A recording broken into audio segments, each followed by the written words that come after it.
Our countdown to the Canadian Football League Combine continues. We're pleased to be joined by offensive lineman from the University of Regina Rams, Connor Klassen. And Connor, let's jump right in. Thanks so much for doing this. What does it mean when you hear, we're counting down to the Canadian Football League Combine with you?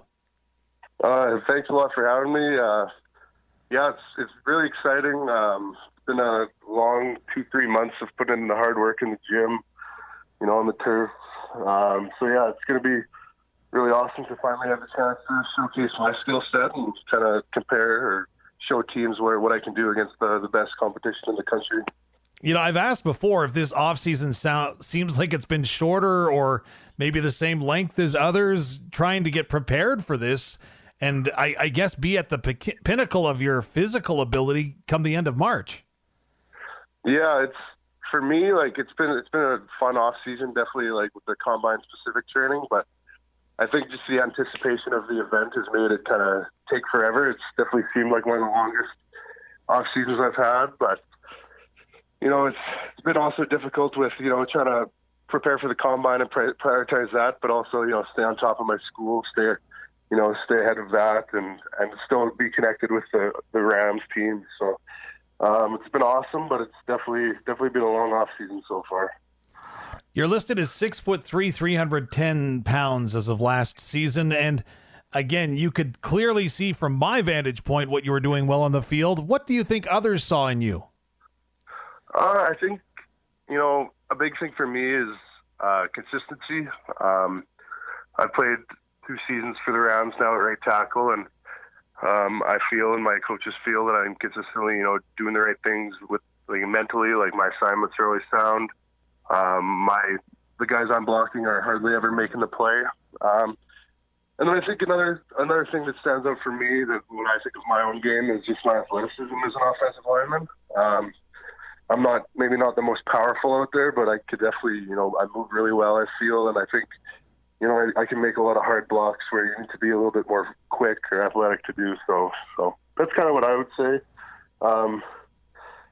Again, every team, every scout, everybody's going to feel something a little bit different. So it'd be interesting to see what happens. Playing tackle along the offensive line, I've heard, has been described as being on an island, which can be tough physically, but also, you mentioned it, tough mentally as well. What are the challenges that you've been able to overcome in playing that position at a high level? I think it started when I was a younger player, and I transitioned from defensive line to offensive line, and then I just kind of, I don't think I ever had any bad habits developed, so it was always kind of, everything I did as a tackle was kind of that's the first time, and all the stuff my coaches taught me was new to me. And then again, once you play for a certain amount of years, you kind of, if you get beat by a certain move, you recognize that. So for me, the last couple of years, the biggest thing is when I line up and I know I'm on an island, I can look at how the defensive lineman is lined up, where his feet are, how much of an angle he is, how tight or how wide is he off me, and all those kind of play into how I think he's going to rush me, and that's kind of can determine the way I pass that. So do I set a little bit tighter to him? Do I get more depth? So just some things you learn as you play the position for a long time. But definitely has improved in my mental aspect of it in the last couple of years. Connor Klassen, how does a kid from Big River, Saskatchewan decide that, hey, I want to play football, end up with the Regina Thunder program, then make his way to the University of Regina before now getting basically a job interview for the Canadian Football League? Yeah, that's a good question. I think it boils down to a couple things. One, I made the decision that I wanted to continue football after high school after, I realized I was too big to play hockey. So that's kind of when I decided that was the direction I wanted to go in.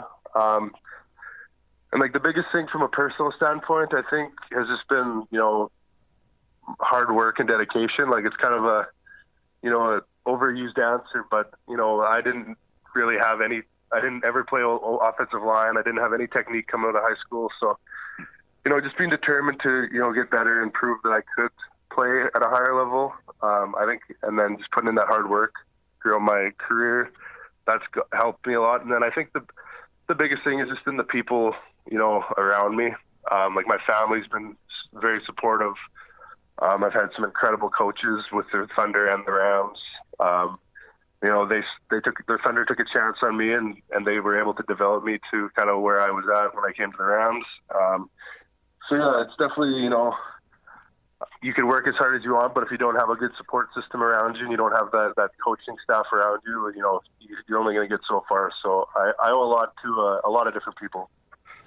I read a book by a Major League Baseball scout that once said that experience helps mold the athlete. Last year, you had a heck of an experience winning a Canada West Championship, of course, going and playing in the Cup game. It didn't go the way you wanted, but did that experience make you a better player? Yeah, so, it's not the first time, unfortunately, I've been part of a big loss like that. When I was on the Thunder, we lost in the Canadian Bowl final. And kind of what I learned from that is, you take two things away from it.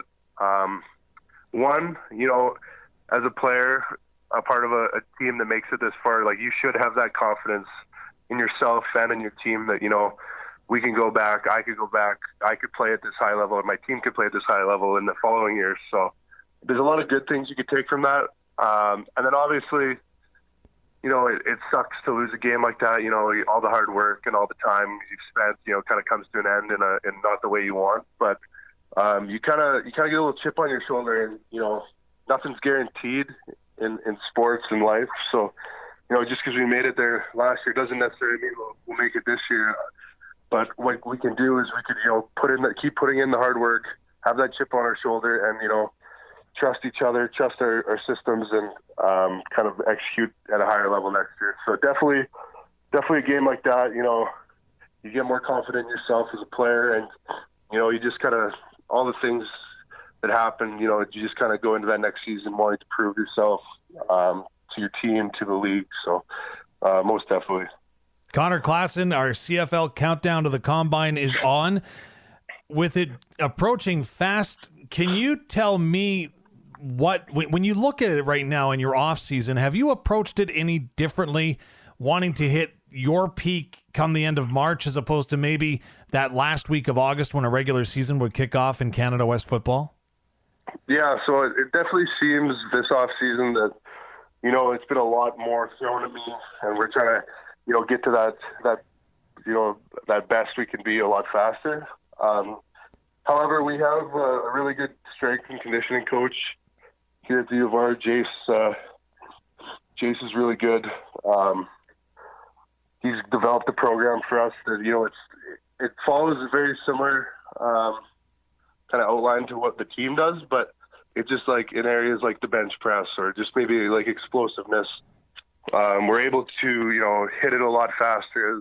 It's more refined. So I think it's different, but it's very similar because, like the workouts we're doing, the training we're doing is very similar to what we did in the past, just a little bit more refined around the edges to kind of fit to what the Combine's asking of us. Sometimes, Connor, when you're talking with an offensive lineman, they're just happy if you don't mention their name and they go unnoticed. That's obviously not the goal at the Canadian Football League Combine. What do you want to do to get noticed? I think the Combine, the National Combines, it's difficult because you want to perform well on the Combine tests, but you have two full days of practice. So I think for me, I want to test well in all the events on Friday, but at the end of the day, I am a football player, and I think I could probably show my best to teams on those Saturday and Sunday practices. So that comes down to winning my one-on-ones, having good inside run and team periods, and just showing the coaches. I think I'm very coachable and hardworking. But yeah, like you want to do well in everything. But I say, like from my standpoint, the football side of things, that's how you can tell if a player is a player. But obviously, it'll be nice if I could put up like a five flat 40, but just we'll see. My 40 time is forever, so we'll just leave that there. But before I do let you go, I do have one more question to ask when it comes to the interviews that you may be subjected to. I don't know if that's the right terminology or not, but an opportunity to meet with personnel from all 9 CFL teams. Is that something that you're looking forward to? Does that make you nervous? If you would ask me this in December, I probably would have told you that I was really nervous, but in the beginning of January, I had an opportunity to go down to Texas to what's called the College of Gridiron Showcase, and I met with, I think, 5 or 6 CFL teams already. So I've had a little bit of experience with that, and my agents, kind of prepared me for kind of the kind of questions they're going to ask, what they kind of want to see from you in terms of, how you respond, how you act. So I think, there'll always be a little bit of nervousness when you're meeting with a pro team, with some, pro coaches, pro GMs, but I feel confident going in with a little bit of experience, kind of having those expectations of what they're going to kind of ask me. So. Well, Connor, I really appreciate you taking some time and doing this with us. We wish you all the best in the Combine and, of course, moving forward in Regina with the Rams and Thunder. Well, I appreciate it. Thank you very much for having me.